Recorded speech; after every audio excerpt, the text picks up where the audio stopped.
Hi, and welcome to Ones and Tooze, FP's economics podcast. Every week, we take a couple of data points, we use them to try to explain the world. I'm Cameron Abadi, FP's deputy editor, with you in Berlin, Germany. As always, Adam Tooze, FP's economics columnist and Columbia University professor, is with us in New York. Hi, Adam. Hi, Cam. So, in the second half of the show, we'll be talking about Adam's next big essay for foreign policy, which is all about the 1970s and what the 1970s have to do with today's economic situation. You may have encountered some comparisons along those lines. Obviously, we have inflation today. The 1970s were the last time we had a big bout of inflation. Stick around to hear where exactly that analogy breaks down. But first, we wanted to do something more from the news. And the data point here is 629,898. That is the total number of American women who had abortions in 2019. That was the last year that the Center for Disease Control, the CDC, was able to compile complete statistics. The data from the last couple of years was disrupted by the pandemic, but it seems safe to say the number will probably go down this year. That's because, according to a document that was leaked several weeks ago, the U.S. Supreme Court may be about to overturn Roe versus Wade. That is the 1973 decision that guaranteed American women the right to an abortion. The 49th anniversary of the Supreme Court's Roe v. Wade decision. By a 7-2 vote, Supreme Court justices legalized abortion in the Roe v. Wade ruling. But could this be the last anniversary of that law? The final decision by the court could arrive anytime in the next several weeks, and it's worth clarifying that we don't know for certain what the final ruling will be. We do know that the immediate effects of that decision would be unambiguous. I mean, states across the United States are poised to ban abortion entirely the moment that they are legally able to do so. So we thought we'd try to get ahead of this historical legal moment to clarify what the economic stakes are. So, Adam, what are the biggest measurable effects of abortion access on the economic lives of women?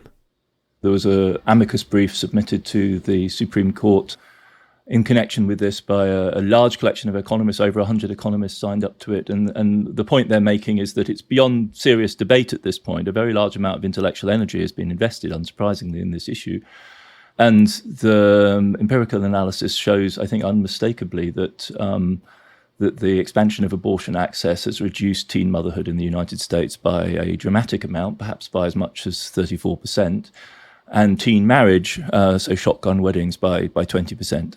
And the logic here goes back to a famous paper authored by none other than Janet Yellen, now Treasury Secretary, and her husband, Nobel Prize winner George Akerlof, and their colleague Michael Katz, which predicted precisely this, that if you introduce, in their terms, a new technology for controlling fertility, which are on the one hand contraception and on the other hand abortion, then you would see these kind of effects. What the data also shows, quite unmistakably and undeniably, is that the impact of this on young black women is overwhelmingly more significant than it is for white women. So this is an issue of social justice with huge racial effects, because abortion basically is a last resort birth control method, especially for poor Americans. And it's a majority-minority method that's employed overwhelmingly by women of color. One of the crucial things to recognize about abortion and the role that it plays is that it's not a birth control method for first-time mums, principally. It's a solution that women reach for the most part, have already got children. So according to the most recent data, 59% of women choosing to undergo an abortion already have a child. So these are people who are making a decision to protect their existing family from the stresses of another child by using this last resort measure. The fundamental problem here is huge in its scale, right? And it's hard not to imagine that restricting access to abortion would have a huge impact, because about half of all pregnancies in the United States are unintended at any one time, and half of the unintended pregnancies are currently terminated. So we're talking about huge numbers, 1.2 to 1.3 million terminations a year. And those are overwhelmingly by poorer women. So almost half are actually below the poverty line, and 60 to 70% of women taking advantage of this method are in low income categories, if not actually below the poverty line. And so this is indeed a very, very large intervention in the socioeconomic opportunities for women in America, especially women of color and especially women in stressed financial circumstances. So let's shift now then to the macro economics of abortion access. I sent you this essay that I came across. It was published by a conservative think tank, I think 2 decades ago at this point. The think tank is the Ethics and Public Policy Center. The name of this essay was The Socioeconomic Costs of Roe v. Wade. It was making the case that, quote here, is that legal abortion, says this author, is perhaps the single largest American economic event of the past century, more significant than the Great Depression or the Second World War. Again, this came from a conservative perspective. Could you just briefly sketch the argument for us and what you made of it? Yeah, it's a kind of back of the envelope calculation, basically. It's a bit cranky, to be honest, but nevertheless, one can just run the numbers. And basically what they argue is that abortions, because they have been taken up on a very large scale, have prevented a lot of births, and those babies would in turn have had grown up. Half of them would have grown up to be mothers. So all in all, America's population would have been substantially bigger, to the tune of several tens of millions of people. And then it goes on to argue, without really elaborating it, that more population is better because it grows demand, it grows the market, it provides labor supply, and it then even goes on to argue that it provides future crops of entrepreneurs, and the lack of population pressure could be responsible for the slowing of the innovative impulse in American society. So you can see the story, right? It's a story about how bigger is better and more growth is better. And there's nothing wrong with that argument in principle, of course. Except you've got to ask yourself whether the maths in this case add up, right? Are we really certain that mothers who were obliged to have the children from the first pregnancy or second pregnancy, where they otherwise had to have an abortion, would have gone on subsequently to have the same number of children? Is it not obvious that women who are denied abortions of a legal kind will go and find ways of accessing illegal abortions, which will be carried out in much more deleterious circumstances? And that, of course, is the historical experience in the United States and every other country on earth, because women in particular situations want to end pregnancies, and they will find ways of doing so, and a market will emerge for them to do it. And then finally, of course, the other thing it doesn't factor in is that if abortion is not available, absolutely not available, or available under very difficult circumstances, people will presumably pay more attention to contraception. And so the sort of idea that, you can simply add up the number of abortions to the number of actual births that happened and arrive at a reliable prediction of where America's population will be, I think is very naive. Added to which, of course, that the population in question, given what we know about the women who are forced to take advantage of abortion services, will be disproportionately from poorer parts of the population. The kids themselves will be quite explicitly not wanted by their parents at that moment, and these are the least propitious circumstances for young people to flourish. So the idea that this is a resource of, huge unexploited human capital seems sociologically naive. And if you are basically in the business of trying to raise the American population, there's an incredibly easy option to do this. That consists in the tens of millions of people who would love to come to the United States of their own free will and could easily be added to the population and the labor force by a more liberal immigration policy. So it just seems like a very bad way of making the argument for a larger population, which may have merit or not, but hitching it to the argument over what is essentially an issue of women's choice and families' choice about how they manage their fertility seems to me to be, it's just a kind of unconvincing effort to bolster the argument against abortion in essentially sort of national economic terms. Yeah, that degree to which the argument was sociologically impoverished was sort of really clear to me. And it sort of astounded me that I don't know whether macroeconomists in general, just sort of use such broad rules of thumb that more people is better. No, they don't. No, they really don't. I mean, there's a school of growth orientated population and demography that has made that argument over time, but it's not a very substantial or serious piece of work. So no, we shouldn't take it too seriously.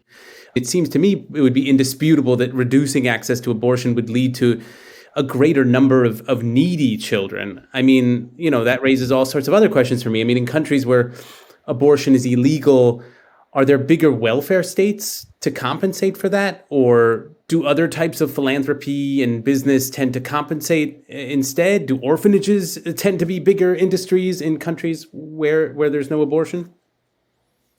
Unfortunately, we actually have ways of answering that question. And the most dramatic is the moment in the late 1960s when the really odious communist dictatorship of Nicolae Ceausescu in Romania banned abortion and contraception outright. And so we have a population which previously had access to at least some limited contraception and abortion services suddenly finding themselves cut off. And the consequence was a rise in the birth rate and then a notorious surge in the institutionalization of children whose parents couldn't or didn't want to look after them. And it was one of the great shames of the communist regime in Romania that was exposed when it collapsed in the late 80s and early 90s.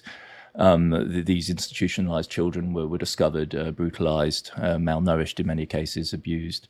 In general, if we look around the world, if we look at the availability of abortion, the world divides, and that's part of the problem in locating the specific causal effect. In the Romanian case, we can see because there was a shock decision out of the blue to ban. The problem in the wider world is that a conservative attitude towards abortion, which is dominant in Latin America and Africa, goes hand in hand with relatively low income. And you could see the things as being causally correlated in that one of the predictors for economic growth is female empowerment, and abortion is obviously one of the ways of empowering women to make choices about their lives. And so what we're dealing with here is a kind of circular causation where societies which are poor also have restrictive abortion regulations, and they do also have large populations of institutionalized children. And this is particularly pronounced in Latin America. I mean, the numbers for Latin America are staggering. We think as many perhaps as 4 million Latin American women every year undertake clandestine and unsafe abortions, 4 million across the continent. Around 1 million of those end up having to seek medical treatment as a result of the botched operations. So this is showing up in the Latin American health systems everywhere across the continent, and it as a direct effect of this effort to repress people's freedom of choice. And on top of that, yes, Latin America is one of the places where children are still institutionalized on a large scale in orphanages, so-called orphanages, because the children, of course, still have parents. But this is true of so-called orphanage populations around the world. But 80% plus are thought actually to have parents who simply, for whatever reason, aren't able or not willing to support them. Whereas in the rich world, again, a sort of fundamental distinction across the rich world, where abortion is more liberalized, we also have an institutional push really since the 60s to abolish orphanages as a mode of providing care for children, because their track record is so appalling. And it's quite obvious that foster care, as much as foster care struggles as well, it's infinitely better, or perhaps not infinitely, but we can measure its effect. It's hugely better in quantitative terms than institutionalized care is. Yeah, I mean, it sounds almost paradoxical, that the effect of this is a sort of separation between child bearing and child rearing. I mean, it seems like this policy sometimes is presented as a pro-parenthood thing, but it can also sort of lead to less parenting in that way. Well, this kind of bears, I guess, on my last question, which is, admittedly a bit philosophical. It sort of bears on some of these economic questions. And I guess it's basically, do you think that the U.S. pro-life movement is sort of informed in an unacknowledged way, maybe, by political and economic liberalism? I mean, this emphasis on the unborn child as an individual bearer of rights, of inviolable rights. I mean, to me, it just seems a little strange that there's hardly any emphasis in this pro-life discourse on the family as a sort of sovereign unit. Maybe this would be a kind of more Christian democratic European approach to these questions. But again, the family as a bearer of rights of its own would seem to me a conservative position. The family would be something equipped to make weighty decisions of this kind, maybe potentially tragic decisions of this kind. I don't know, just overall, is there something strange about the individualism of U.S. Christianity and its approach to sort of political and economic questions of this kind?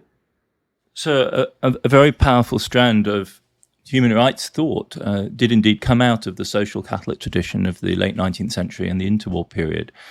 And that Catholic, theologically infused rights discourse was a powerful contributor then to the pro-life and anti-war movement of the late 60s and early 70s. And it's when the Democrats swing behind the pro-choice position that those people become homeless, essentially, politically, and drift into the ranks of the conservative pro-life movement, which they then infuse to a degree with their individualism, but the pro-life movement of a conservative stripe has an individualist bent of a rather different variety. But that relationship is there. In general, I think one would have to say that the really striking thing about American politics on this issue is that both sides are radically individualistic, right? So the pro-choice and the pro-life movement in that sense have a common origin in an understanding of individual rights, and the question is battered out and argued out as the rights of one against the rights of the other, right? That's, as it were, the rights of the fetus, insofar as one can even speak of that, and the rights of the woman, the pregnant woman. And what is missing, and I would entirely agree with you on this, and for a European, it is, even one that comes from the UK, which is by no means the most familiarly orientated European society, but by comparison with Europe, the absence of a genuine family policy discourse is astonishing. I mean, the fact that there are essentially no maternal rights guaranteed under American law, very few paternity rights with regards to outside the private contracts you can agree with generous employers if you have one, the astonishing lack of national support for childcare is really hugely distinctive and shapes, I think, the politics of this entire field in the United States. It raises the stakes dramatically because the implications for women in fragile financial circumstances of having children are so dramatic because it's virtually impossible to secure childcare at rates which you can afford if you're working, the $15 minimum wage, which you're lucky to get in some states of the union, right? It's very difficult to support yourself on a low income with a family in the United States. And that reflects a huge gap, a huge absence in the repertoire of American politics. It was something that the Biden administration's families plan was supposed to address in a comprehensive way and to place the family at the center of the agenda. And that's surely, for both sides, really where the conversation ought to be. I mean, it seems to me that pro-life politics of good faith should be held to that standard. I mean, what is their vision of the good life for American families and American mothers if they want to hold fast to this restrictive position? The very least, as objectionable as I find their stance, the very least they owe America an answer, and America's mothers an answer to that question. Yeah, I guess that's a type of American exceptionalism that neither side may want to openly embrace, but yeah, it does seem like something both sides have in common. This streak of individualism. Well, we do need to leave it there, but we will be back with another data point.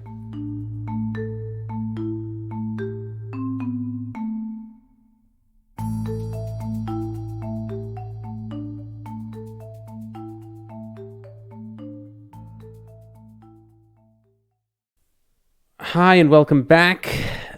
The number here, well, actually, it's a range of numbers, 1970 to 1979, the decade of the 1970s as a whole.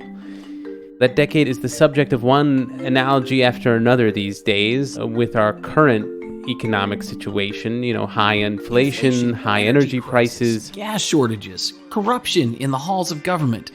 Wait a minute, did you think I was talking about today? Oh, no. I meant the 1970s, though the confusion is understandable. It's not the feeling that people are just unhappy with the economy and the feeling that something has to change. Adam has a piece that's about to come out in Foreign Policy that takes up this analogy and actually ends up taking it apart in some interesting ways. So yeah, I thought we would take a stab at walking through the argument, but of course people should also read the article, which they can find at Foreign Policy's website. Yeah, so Adam, first, I suppose we could start with the object of deconstruction here. What exactly is the folk memory of the 1970s that people are drawing on? What is the scenario being conjured up with this comparison with today? Well, I think probably in the United States, it's above all the memory of gas lines, queues for petrol, and are following the OPEC boycott of 1973, and then again in the late 70s after the Iranian Revolution and the crisis in the American energy markets for the second time. Going a little deeper, people will remember inflation in the teens, prices rising. And if you look around the world, you see a slowdown in growth compared to the previous decades. Many parts of the West, the invasion of Japanese cars, the first sense, if you like, that the world economy no longer simply belonged to the Western countries. In many parts of the world, the 70s saw the last big period of industrial relations strife, of major strikes. In Britain, for instance, there's the famous Winter of Discontent in 1978-79. In Italy and Germany, these are the years of lead, so-called, right? The years of left-wing terrorism, militant challenge to the authority of the state. And then the United States, capping it all, you have Jimmy Carter's speech, the so-called malaise speech, that summed up, in the president's own words, if you like, the sense of unease suffusing American society and the need for radical change. And I think that is also part of the popular myth of the 70s, is that they were the stepping stone to something else, and that something else was the market revolution. It was Reagan's morning in America. It was Thatcherism in Britain, neoliberalism worldwide from the 1980s onwards. So in all of these ways, the 70s are a kind of story of dark and light, of crisis. It's kind of gothic, I think, memory that we have of the 70s. So, I mean, I'm guessing that memory is not the most accurate rendering of the period. I mean, as memory, so often isn't, even in our personal lives. So, I mean, what would be a more accurate account? I mean, what was really happening in the 1970s instead? I mean, were the 70s as bad as we're being told to remember? Well, I mean, from an economic point of view, the single most important thing that happened between 1971 and 1973 was the abandonment of the gold standard. That's the first moment in human history in which all of the major currencies of the world are separated from a metallic anchor. Up to that point, all essentially for long periods of time anyway, all known currencies were tied in one way or another to some either gold or silver or something similar. And from Nixon's announcement that the dollar was no longer going to be pegged to gold in August 1971 through to the final collapse of the global currency system with Bretton Woods in 73, we see this unfettering. And I think that has an awful lot to do with the sense of unease, but it also frees the 70s for a period of experimentation, which ends in crisis and ultimately supersession in the neoliberalism that followed in the 1980s.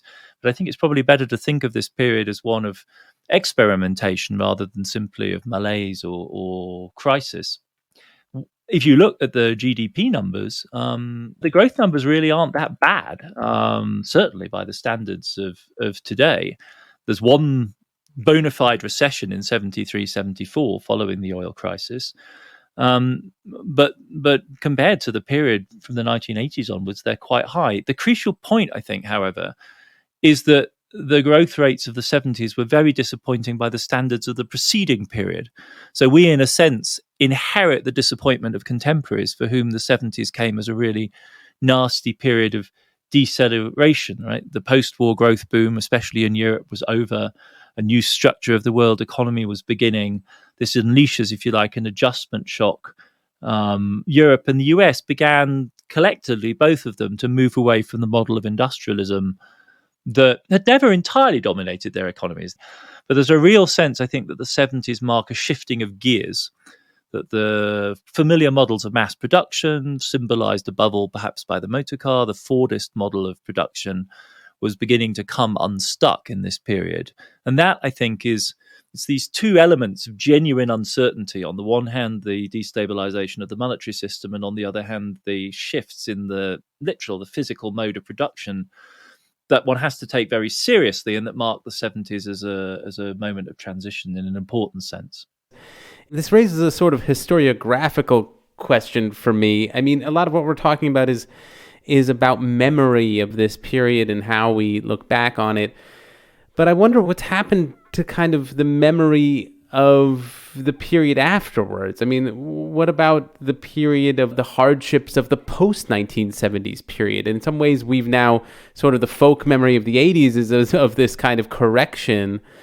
But whenever I read contemporaneous accounts of like the Reagan administration, for example, I'm surprised by just how controversial he was, and not just like in ideological terms, but in terms of just like very practical policies and outcomes, by just how much discontent there was about just suffering that seemed to result from some of the policies he was imposing to, correct for the 1970s in the ways we're talking about. So how did that happen? Why don't we remember the 80s differently than we do?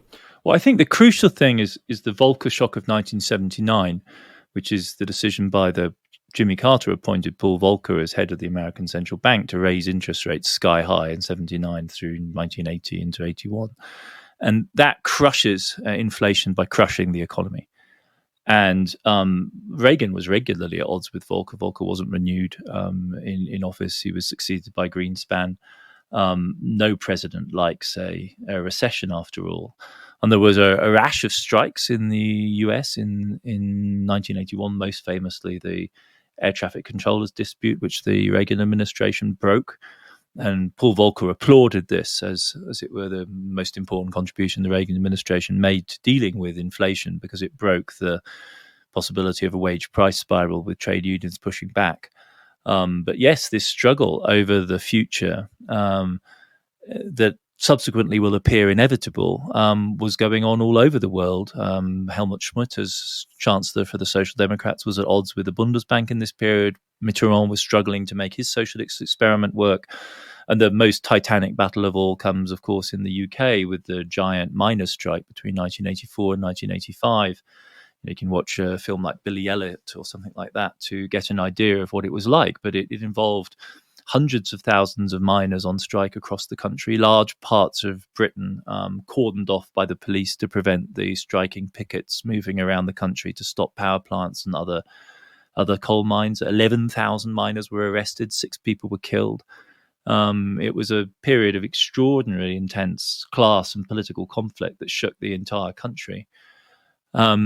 It's worth saying, however, I think that one shouldn't view the disruption and pain, as you say, quite rightly, of the period simply in terms of politics.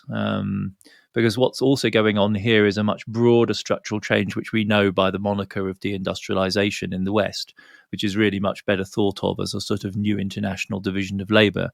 Because globally, of course, more and more industrial production gets done. There's more steel being produced, being more cars, more buildings, more cement, everything. So industry, we're actually building up to the great breakout of the Chinese economy in the late 20th century. But it's the East Asian miracle is really getting going in this period, and it shakes very profoundly the industrial societies and the fabric of industrial society in Europe and the United States.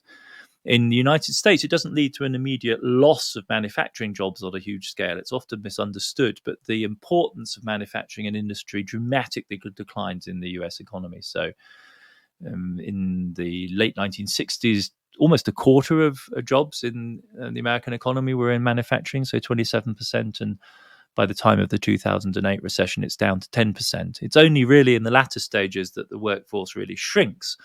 But manufacturing and industry are losing their centrality to the economy in this period as that kind of production shifts to the east. So I guess finally, I wonder if a more neutral way to describe the discontent of the 1970s, and by analogy, I guess, with today's economic situation as well, would simply just be under the heading of disorder. By that, I mean, I guess, a sense that one set of ideas or rules about how the world works isn't working anymore, at least not in familiar fashion, but a new set of rules aren't yet in place. And I don't know, this doesn't presuppose then a kind of what new form of equilibrium would then be found. As we're talking about the 1970s, as you pointed out, they could have been resolved in a completely different way politically.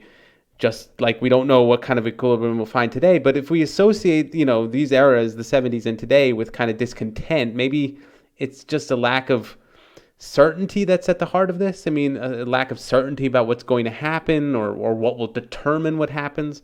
I mean, is that sort of plausible that maybe people just prefer some sense of certainty, even at the expense of well-being? Is that a kind of like economic theme in history? I think what's definitely true is that this is a period of experimentation. I like that more active form than disorder. But it goes to your point that in a sense the parameters are being shifted and people are rethinking. I mean, they're getting, on the whole, on average, much of society anyway, certainly the top end of society in the United States are progressively getting better off throughout this period. It's not true for the blue-collar working class in general, especially for male workers, whose incomes really begin to stagnate from the mid-70s. But large parts of society are doing well out of this shift. But it definitely involves experimentation in terms of the type of economic policy, the structure of the economy, but also much more generally, right? This is the period of where feminism really begins to mainstream, where the civil rights revolution has to be digested in American society. And that's a long and protracted, and as we know, in both cases, of incomplete process. The 70s are also a period of concern for status quo orientated people in the West, because it's a period of geopolitical contestation. Right? OPEC is not just an oil price hike; it's an assertion by a group of Arab states that independence and sovereignty means their ability to set the price of their major commodity. And that's a shock to the former colonial powers. I mean, the entire energy system was previously governed within a post-imperial regime.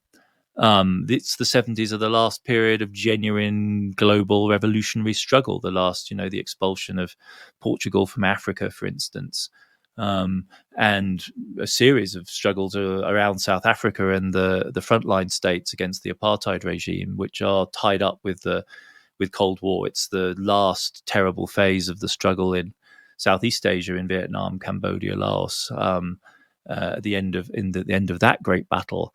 And in all of those respects, you really see a struggle for global power, which is very dramatic. And I think that very much contributes to the sense that the 70s were a period, in your words, and maybe looking back on what I've just described, disorder isn't a bad way of describing how it must have felt. You can see the radicalism at the moment in the decision by people like Kissinger to say, to get a grip on this, we're going to have to do a side deal with the Chinese.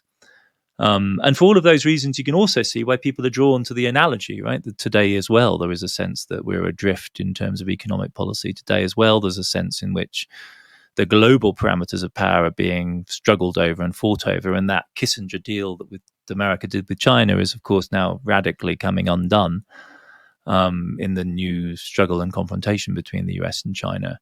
The big difference between, I think, that really quite fundamentally separates us in our current moment from then, and you see this in the nitty-gritty of the inflation story, is the absence now of the kind of class conflict, capital versus labor, big trade union struggles over wages and prices that were typical, the norm. Everyone assumed that this was just the way in which capitalist democracy was organized in the 60s and 70s. And they're near complete absent today. And you can literally read that off the numbers, because, as rapid as the inflation is right now, and as much as it, in that sense, reminds one of the 70s, what we're not seeing is a wage price spiral. What we're not seeing is ordinary Americans or Europeans being able to get ahead of the inflation. In the US, they may just about be level pegging, but even in the US, real incomes, real wages have substantially fallen from their peaks. In the middle of the COVID crisis, which was a rather freakish period for incomes in a peculiar way. But we've seen incomes come off their peaks as inflation has bitten, and that marks our period today is really in a quite fundamental way different from the 1970s. Yeah, it does seem remarkable to me how problems end up sort of getting defined retrospectively by the solutions that end up sort of getting put in place. But I actually like your more hopeful framing about how this is a process of experimentation. So the outcomes here are open, and maybe that is the inspiration we should be taking from the 70s for right now. Whatever solutions end up getting put in place, now's the time to be struggling over that. So we'll all look out for your piece in FP, but in the meantime, we'll leave it here for now. Okay, that's it for another episode of Ones and Twos. Thanks as always to my co-host Adam Tooze. Listeners, as always, we like hearing your feedback. Please email us at podcast@foreignpolicy.com or tweet us at onesandtwosepod. Remember, that's Tooze as in Adam's name, Tooze. And of course, remember to follow and review us on your favorite podcast app. Ones and Twos is written and edited by me, Cameron Abadi, along with Adam Tooze. It's produced by Laura Rossbrow-Tellem and Rob Sachs. Production assistance from Zamone Perez. Our social media manager is Claudia Tatey. The executive editor of FP Podcast is Dan Efron. Thank you very much for listening, and we will see you back in your feed next week.